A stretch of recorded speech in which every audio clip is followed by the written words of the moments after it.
তো বন্ধুরা দেখো কি সুন্দর আমাদের বাড়িতে এই ফুলগুলো ফুটেছে। তো আমি সন্ধ্যাবেলা কি সুন্দর লাগছে, এগুলো তো সকালে ঝেমড়ে যায়, তো আমি তুললাম, কি ভালো লাগছে দেখতে।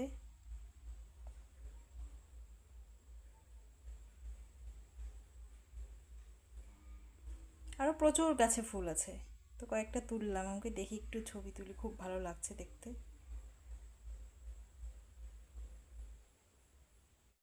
শুভ সকাল বন্ধুরা, তোমরা সবাই কেমন আছো? আশা করি সবাই ভালো আছো, সুস্থ আছো, আমিও ভালো আছি। সুন্দর একটি নতুন ব্লগে সবাইকে স্বাগত। তো দেখতে থাকো সারাদিন আমি কি করি।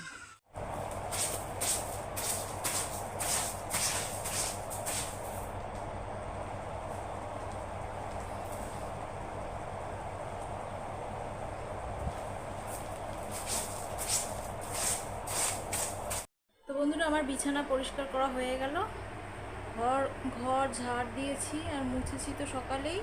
তারপর রান্না করলাম ডাল, শাক, ভাত, এটা করেছি। তারপর দেখি মুরগির মাংস নিয়ে আসে না এখন পায়রা নিয়ে আসে আমি জানি না, তো তারপর সেটা রান্না করব। তো দেখতে থাকো, সঙ্গে থাকো।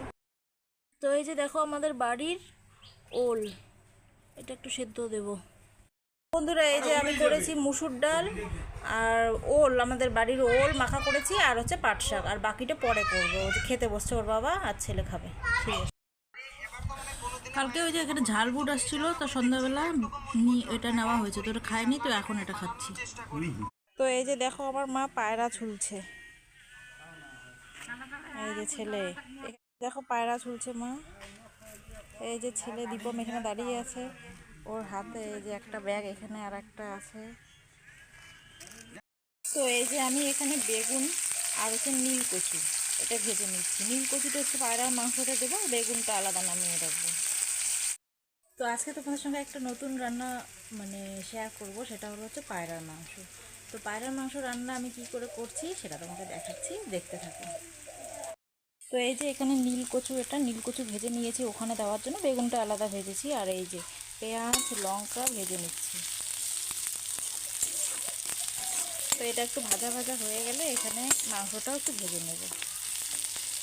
তো এই যে এখানে মাংসটা কেটে রাখা হয়েছে, তো এই মাংসটা দিয়ে একটু ভেজে নেব, তারপর মশলাগুলো দিতে থাকবো। তো এই যে এখানে ডাল, মুসুর ডাল করেছি, আর হচ্ছে এটা পাট শাক ভাজা, আর এই যে ভাত, এখানে ওল ওই যে আমাদের বাড়ির সেটা দিয়েছি। আর এই তো এখানে রান্না বসিয়ে দিয়েছি, এই যে মাংসটা দিয়ে এখন একটু ভেজে ভেজে নেব। এখানে ধনে গুঁড়ো, লবণ, হলুদ গুঁড়ো, জিরে গুঁড়ো, শুকনো লঙ্কা গুঁড়ো, আর হচ্ছে জিরে গুঁড়ো সব দিয়ে দিলাম, এখন এটা ঘেটে নেব। আর এখানে ওলটা এখানে মাখলো মা, পেঁয়াজ লঙ্কা দিয়ে, তেল দিয়ে, লবণ দিয়ে। পেঁয়াজ বাটা, আদা থেতো, আর হচ্ছে আদা বাটা, আদা পেঁয়াজ আর হচ্ছে কি বলে রসুন, এটা দিলাম। এখন এটা দিয়ে কষিয়ে নেব। তো মাংসটা হচ্ছে, তো পেঁয়াজ রসুন নীলকচু সব বাবা কেটে দিল, আর মা পায়রাটা ছুলে দিয়েছে আর বাবা কেটে দিয়েছে, তো ওরা করে দিল। এটা আমি এখন রান্না করছি। এই যে এখন কষিয়ে নিচ্ছি, কষানো হয়ে গেলে জল ঢেলে দেবো। তো কীরকম হয়েছে কালারটা দেখো, ভালো লাগছে না?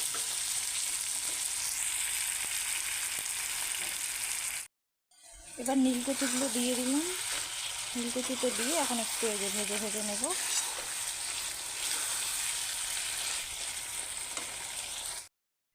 তো বন্ধুরা এই যে পায়রার মাংসের ফাইনাল লুকটা, কি সুন্দর হয়েছে না কালারটা দেখতে? তো কেমন হয়েছে খেয়ে পরে জানাবো। দুই বাবার ভাত রেডি করলাম, এই যে দিচ্ছে। তো এই যে বাবারা খাচ্ছে এখানটায়, ওদের খেতে দিলাম। তো এটা হচ্ছে কলার ডাল, যে ঢাকনা বলে আমরা আমাদের গ্রামের ভাষায়, তো ওটার সবজি চালের গুঁড়ো দিয়ে। তো ওই যে বাবা মা পিসিমা খেতে বসছে, ওরা এখন খাচ্ছে। বাবা খেয়ে উঠলো, দাঁড়া আস্তে আস্তে, আমি যখন আসতে কব। এই যে দীপম এখন গাড়ি চালাচ্ছে, ওর ছোটবেলার গাড়ি। ছেলের জন্য এখন ম্যাগি রান্না করছি, আর এখানে রাতেরও ভাত একেবারে প্রেশার কুকারে বসিয়ে দিলাম। দেখি রাতে কি রুটি করি না আর কি করি। এই দেখো বৃষ্টি হচ্ছে অসময়ে, এখনই রৌদ্র ছিল, দেখো কি বৃষ্টি।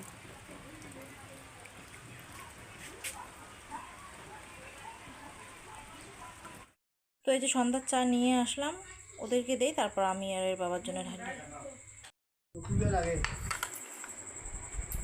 তো ওই যে চা আর ঝুড়ি নিয়ে এখন সবাই খাচ্ছি। তো বন্ধুরা এই যে ভাত একজনের ছিল, তো ওখানে রান্না করেছে ছদ্দি, তো ওখানে মুরগির মাংস দিয়ে খাওয়ালো বাবা মাকে। মা তো মাংস খায় না। তো বন্ধুরা এই যে মাংস, মুরগির মাংস দিয়ে খাচ্ছি। এটাও ছদ্দি রান্না করেছে, বাবা মা ওখানে খেয়েছে, তো এটা আমাদের দিয়েছে, এই যে আমি এখন খাচ্ছি। তো আমাদের তো রাতের খাওয়া হয়ে গেল। তখন বিকেলবেলা ভাত করেছিলাম, তো ওটা একজনের ছিল, তাই একজনের একটু কম হয়, পরে ছর্দি যেটা রান্না করলো ওখান থেকে একজনের দিয়েছে, তো আর রান্না করিনি। আর মুরগির মাংস নিয়ে এসছে, বাবা ওখানে খেয়েছে, মাও ওখানে খেয়েছে। তো আমার তো তরকারি ভাত ছিল আর একজনের দিয়েছে আর কি, তো ওটা দিয়ে রাতের ডিনার আমরা করলাম। তো আমার এই সিম্পল লাইফস্টাইল যদি তোমাদের ভালো লেগে থাকে তো লাইক কমেন্ট করে দিও, আর চ্যানেলটিকে অবশ্যই সাবস্ক্রাইব করে দিও। তো শুভরাত্রি, কালকে আসছে একটা নতুন ব্লগ নিয়ে।